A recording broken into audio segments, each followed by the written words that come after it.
I'm going to show you something you have never seen before. Probably. Something that made a therapist really concerned about my so called labeled obsession of city planning because a love for city skylines just doesn't develop out of thin air, especially considering I didn't even start playing City Skylines until 2021. But in that time, I have also pulled over 4,000 hours. Before City Skylines or Sim City, can you pinpoint a special interest that you might have had in city planning? What city planning activities did you do offline and away from a computer? Did you draw maps, make and read timetables? Did you make Lego cities? What about at school? How was your obsession received by peers and by teachers? Well, mine was hidden, but at home my parents were very concerned when I was 6 or 7 and I was copying out train timetables. And I do remember studying old Norwegian timetables that I found at my grandpa's house.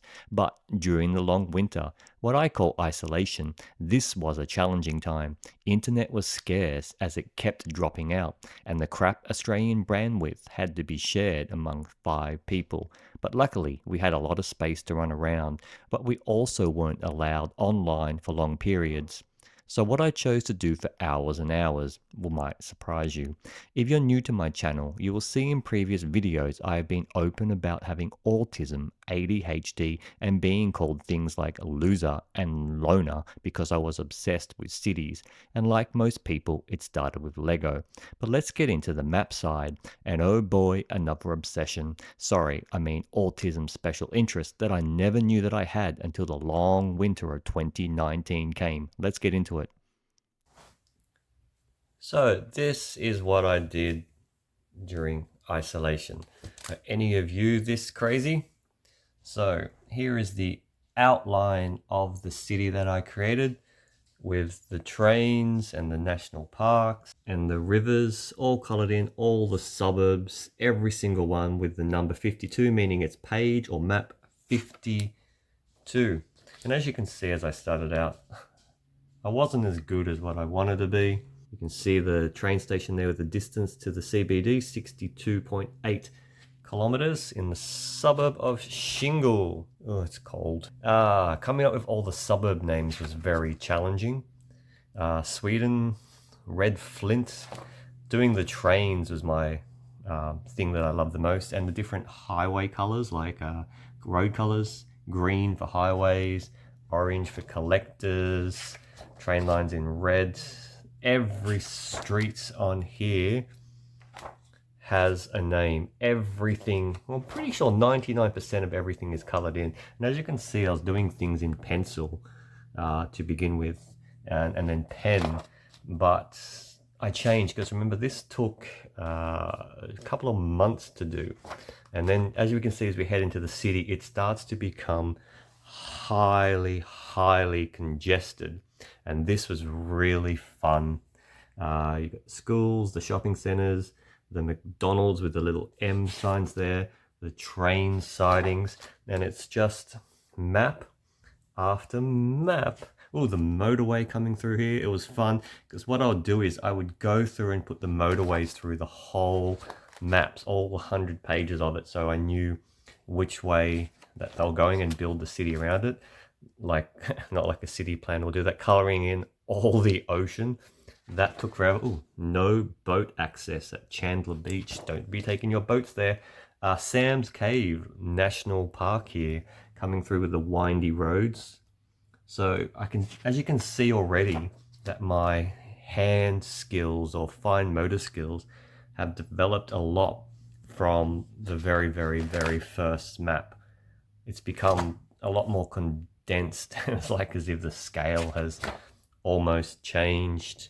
Got a botanical gardens developing down here. A river going through in the fish markets, doing all the boat ramps. So I had a list of everything that is on here, and I just remember to go through and tick them off and put them all in one at a time. But the start of like a bikeway track alongside of a bus lane to improve public transport going into the city from these dense areas, windy roads, and then little speed camera signs. Yep, the pricks taxing my citizens for doing the wrong thing and speeding. This is the richer area that I kind of saw. St. Benedict's with waterfalls and picnic there, new markets. Coming into the beach area, it does have a rough feel of Sydney on this, but it's not, including some indigenous names in some of the country more areas there. Lancing, TAFEs, oh, the airport. I put some detail into the airport with the motorway coming around the airport, like a circular route. The post service, the Sir Ian Douglas Airport, the taxi zone. Well, that's a crooked runway. Domestic terminal with a KFC, and you've got an underground metro that comes in to the train station. This I saw like the middle class suburbs, Northern Valley University at Longmere, the motorway coming through, the national park, got a hospital and a condensed area here, Fixner. Don't know where I came up with these names. I think I was just clutching towards the end of not really knowing what to call anything. And the improvement of the maps, as you can start to see now, is getting really good. Just the fine motor skills compared to the gross motor skills before, and just the inclusion of larger green spaces that are going on here. Army barracks and the river and the wetlands. This is near the airport, and as you can see, the numbers are up there. That's map 63, and they all connect. You've got the river coming through, and a TAFE, which is like a community college. And we will head to the city soon.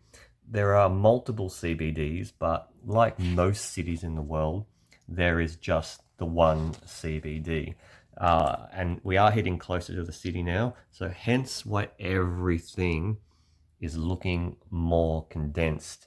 And you've got the motorway and a highway merging into an expressway as it comes into the city. And yes, that does kind of look like Sydney a bit. Now this is one of the rich areas, Hudson's Point, and you can kind of tell with all the windy roads, the marina on the bay, the cul-de-sacs, the beach, the private schools, all the parks and the playing and the rugby and the driving ranges.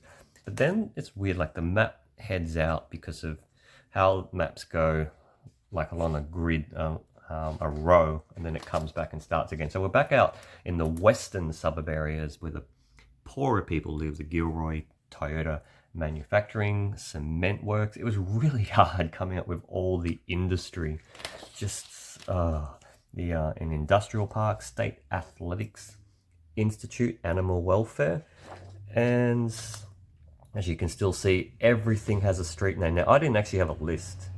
I didn't have a list of names. I just pulled them out of my head as I was coming up with writing all the names. It's like King Penguin Street, as a party, Millicent.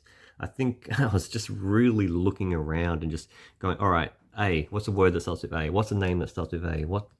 And they're all realistic kind of street names, and then just making up weird ones like Plodida, which means absolutely nothing. And then the trams start to come in, which is the green ones here with all the little tram stops, and they head off on their own individual alignment past the motorway there. Got a city bus depot down there, and we are now in the city.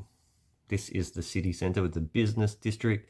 You've got the gardens wrapping around it with a West Side entertainment park, City Road coming in. You've got the rich private schools and a country club. You've got the hospital and a Westfield shopping centre. And see how condensed it is with like the motorway also coming in. It's just, this took ages, this page. This page, I think, took a week. And then we head to the richer side, like the eastern suburbs of Sydney.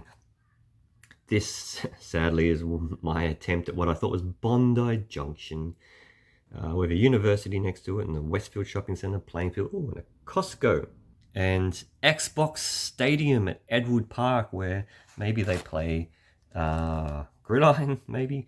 Siege, Albany here with a zoo and a ferry, just like in Sydney's for the ferry, Champagne Hills. So giving all the rich suburbs nice names. Then back out west we go. We've got the Southern Rangers, Defence Army, Redino Gardens, and this was another CBD, like a Western one, Salamander.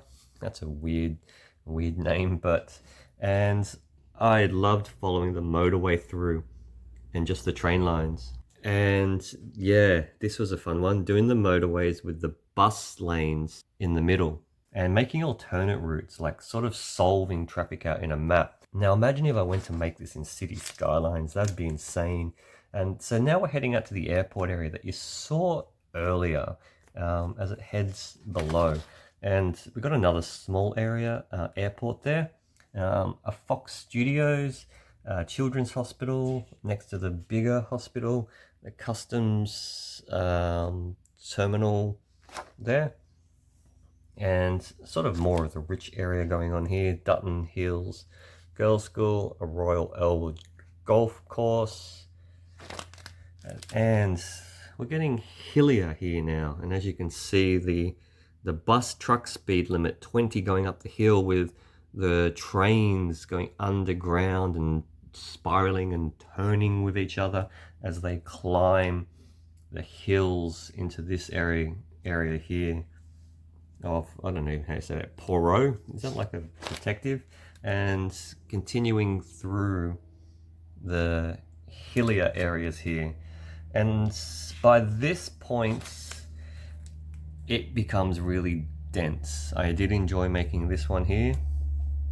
I enjoyed beaches, making beaches, not just so I could color in the water. And we're heading out of the city south now as we've explored through it all, and we're just starting to get little suburbs and little bordering enclaves of places. And I started to lose interest right towards the end. Map 111, and still all the names are here. All the names are still on the streets, but I didn't finish off the last map, like all the coloring in and all the things. It's like as if, well, I don't want to finish this. I'll just leave it, so one day I'll hopefully come back to it. And my favorite part, the train map. So this shows the train routes going in, all done by hand with a ruler, pen, coloring pencils. See how all the lines come into Central Station? Yes, not a good train network if you think about it, because there's no really cross section of how you get into the city. So that's the map there. Point to this video? Well, I do know that I'm not afraid of giant spiders in my bedroom, but I am embarrassed by all of this, and I hope my friends and classmates don't see this. But as a City Skylines content creator, I have been blown away by all your support on my Autism and Living It series, that I have found a place to share this with my subscribers and the City Skylines community. Tusen tak. Thank you.